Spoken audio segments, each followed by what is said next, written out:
Hello, very good morning. Welcome to Breakfast with Dan Walker and Louise Minchin. The headlines for you at 6 o'clock this morning. The Prime Minister has spent the night in hospital 10 days after being diagnosed with coronavirus. He's said to be undergoing tests as a precaution. We will meet again. That's the message from the Queen, who says she believes Britain will overcome the coronavirus crisis together.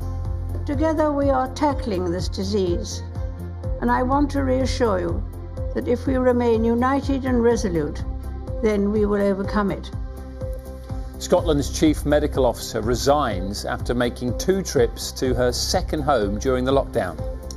Good morning. Coronavirus takes its toll on tourism. British businesses should be basking in the Easter holiday spend. Instead, they're facing a summer of losses of up to £11 billion. I'll ask how is the district open? The head of European football admits that the Champions League and the Europa League could be completely abandoned this season if coronavirus restrictions remain in place into September. Good morning. Yesterday was the warmest day of the year so far. 22.2 was recorded at Portmarnock in Wales. Not as warm as that today. We've got rain clearing, then most of us will see sunny spells with just a few showers. But I'll have more at 25 past.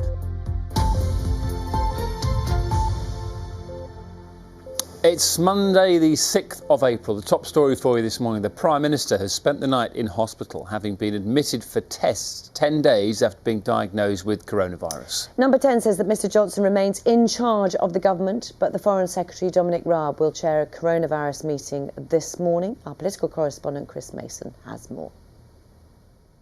The man charged with leading the country's response to this virus is experiencing the unpleasant reality of it. It was a week last Friday that we heard the Prime Minister had coronavirus. Hi folks, I want to bring you up to speed with something that's happening today, which is that I've developed mild symptoms of the coronavirus, that's to say a temperature and a persistent cough. And on the advice of the Chief Medical Officer, I've taken a test that has come out positive. So I am working from home, I'm self-isolating. Number 10 made it clear Boris Johnson would continue to work remotely from his Downing Street flat, and he chaired what he described as the first ever digital cabinet meeting from self-isolation. Last Thursday night, he joined millions of others in expressing his gratitude to those working in the health service. OK, thanks NHS, thank you, thanks all, thank you. But it was clear in another post on Twitter on Friday that he was still unwell. Although I'm feeling better and I've done my 7 days of isolation, alas, I still have one of the symptoms, a minor symptom of I still have a temperature, and so in accordance with government advice, I must continue my self-isolation until that symptom itself goes. Last night, Downing Street issued a statement. On the advice of his doctor, the Prime Minister has been admitted to hospital for tests, a spokesman said.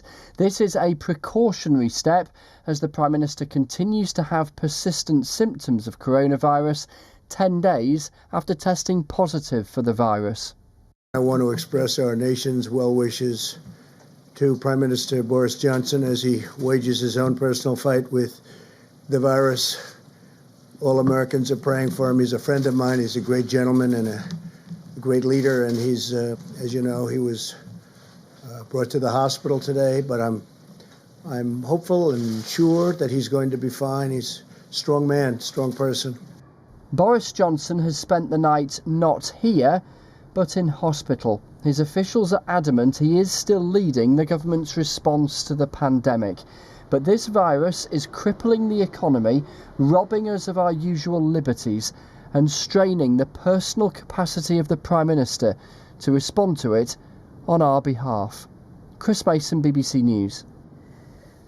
Well, thank you very much for joining us again. Just to let you know, later on in the programme, actually, we'll be talking to the Housing Secretary, Robert Jenrick, at 7:30. So much to talk to him about. And, of course, we will be talking to him a little bit about the Prime Minister as well. Yeah, if you're thinking about the sorts of tests that the Prime Minister will be undergoing, and where many of our viewers will have friends or relatives who've been in hospital in a similar situation, a doctor's been speaking to the BBC, said Mr Johnson would likely to have his chest x-rayed, have his lungs scanned, particularly as we sort of don't know exactly what symptoms he's got other than a fever, if he's struggling for breath at the moment. Yeah, this is Dr. Simon Clark, who's a microbiologist. He said they'll look at his general physiology, biochemistry, make sure his organs are functioning properly and that he can breathe okay. He says, I imagine they're fairly routine checks to make sure he's all right. We'll keep you right up to date. Elsewhere this morning, 4,934 people have now died from coronavirus in the UK. 48,000 have tested positive for the respiratory infection, although the actual number of people with the disease is estimated to be much higher, as only those in hospital and some NHS staff are currently tested. About 148,000 people in the UK have so far been tested and found not to have had the virus. The Queen has given a message of reassurance to Britain and the Commonwealth, urging people to remain united and resolute in the face of the coronavirus pandemic. In a televised address from Windsor Castle, she paid tribute to the NHS and to key workers and urged us all to take comfort from the fact that better days would return. Our royal correspondent Nicholas Witchell has more. It was a broadcast from Windsor which the Queen cannot have imagined she would ever have to make, to rally the nation in the face of an unseen threat. While we have faced challenges before, this one is different. This time we join with all nations across the globe in a common endeavour, using the great advances of science and our instinctive compassion to heal. She spoke first to those facing the most immediate challenge. I want to thank everyone on the NHS frontline, as well as care workers and those carrying out essential roles, who selflessly continue their day-to-day duties outside the home in support of us all.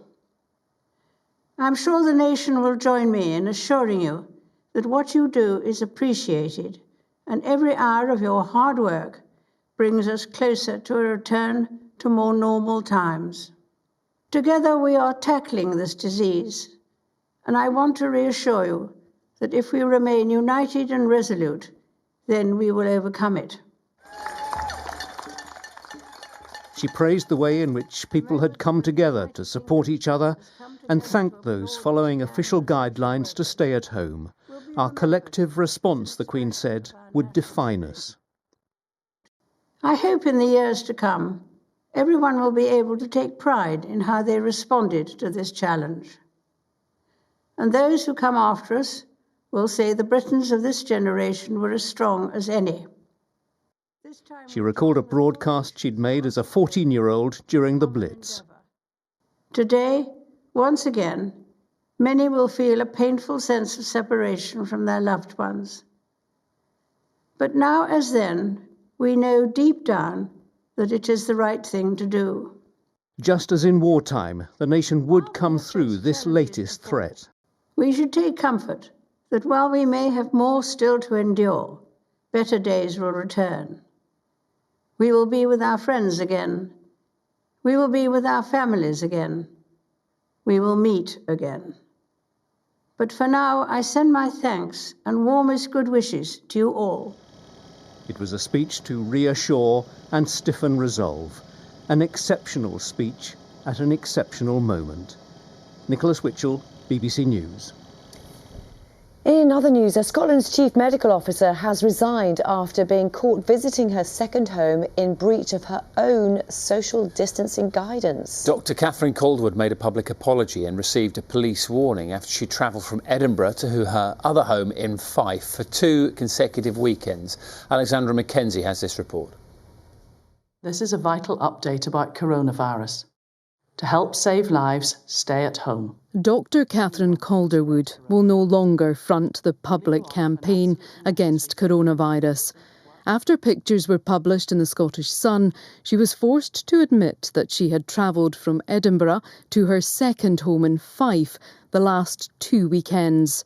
She initially apologised, then resigned, saying, "My behaviour risks becoming a distraction from the hugely important job that government and the medical profession has to do in getting the country through the coronavirus pandemic."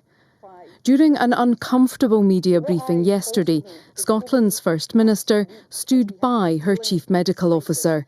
Her advice and expertise has been invaluable to me, and it continues to be so. If I am to do what I need to do to steer the country through this crisis to the very best of my ability, I need her to be able to focus on the job that she is doing. But hours later, Nicola Sturgeon agreed she had to go. Many have expressed their anger and disbelief at Catherine Calderwood's actions. Police Scotland say that they have spoken to her and emphasise that the stay-at-home rules apply to everyone. And as we enter a third week of lockdown, which has been observed by most, Dr Calderwood will step back. She said the people of Scotland must have complete trust in those who give advice in the difficult months to come. Alexandra Mackenzie, BBC News, Glasgow. Well, we're speaking to the First Minister, Nicola Sturgeon, at 8:30 this morning on the programme about that. Elsewhere this morning, President Trump has told reporters at his daily White House news briefing that he sent his best wishes to Boris Johnson for a speedy recovery. Let's find out the latest from our North America correspondent, Peter Bowes, who's in Los Angeles. Peter, good to talk to you. So what did the President have to say? Well, yes, good morning. As you say, he sent his best wishes to Boris Johnson, referenced the fact that they are good friends, and he said that America would be praying for the British Prime Minister. He also talked about the US effort, his administration's effort to get on top of the coronavirus here, talking about the extra ventilators, the extra masks that have been sent around the country. He also said that he could see light at the end of the tunnel. He was quite optimistic in his tone, referencing the fact that in the state of New York, the number of deaths has come down slightly, although the governor of New York suggesting that it was too early to read too much into that at this stage.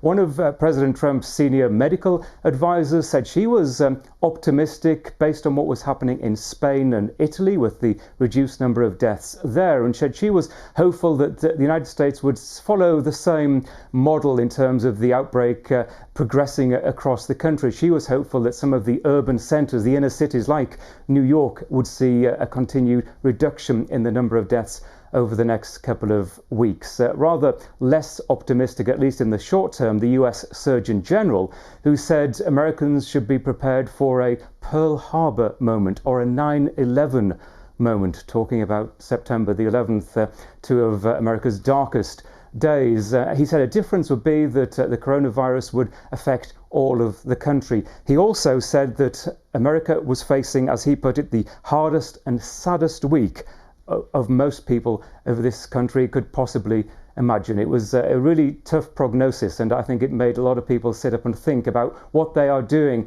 And I think the administration is hoping that people will listen to messages like that and stay at home, follow the guidelines, stay at home and continue with social distancing. Peter, really good to talk to you. Thank you very much. That's Peter Bowes with the latest from Los Angeles. Yeah, other news from America as well, actually. A tiger at a zoo in New York has tested positive for coronavirus. The 4-year-old female named Nadia is thought to have contracted the virus from a keeper at the Bronx Zoo who didn't have any symptoms. It's believed to be the first known case of an animal infected by a human with COVID-19.